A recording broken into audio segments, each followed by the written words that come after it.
నమస్కారం ఘంటారావానికి స్వాగతం ముందుగా ప్రధాన అంశాలు పోస్టల్ బ్యాలెట్ ఓటింగ్ ప్రక్రియలో గందరగోళం ఆర్ఓల నిర్లక్ష్యంతో ఓటు కోల్పోయిన వేల మంది ఉద్యోగులు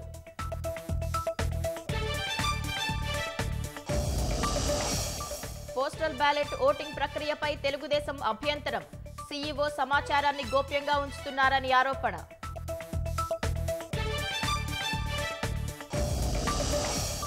జగన్ నిర్వాకంతో నిరుద్యోగులు రోడ్డున పడ్డారన్న చంద్రబాబు అధికారంలోకి వచ్చాక పెట్టుబడులు తెచ్చి ఉపాధి కల్పిస్తామని హామీ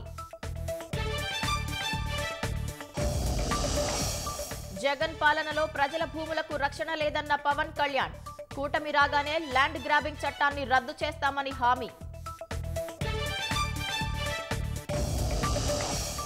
ల్యాండ్ టైటిల్ యాక్ట్ తప్పుల తడకన్న హైకోర్టు న్యాయవాదులు భూములు కాజేసేందుకే తప్ప ప్రజలకు ఒరిగేదేమీ లేదని ఆగ్రహం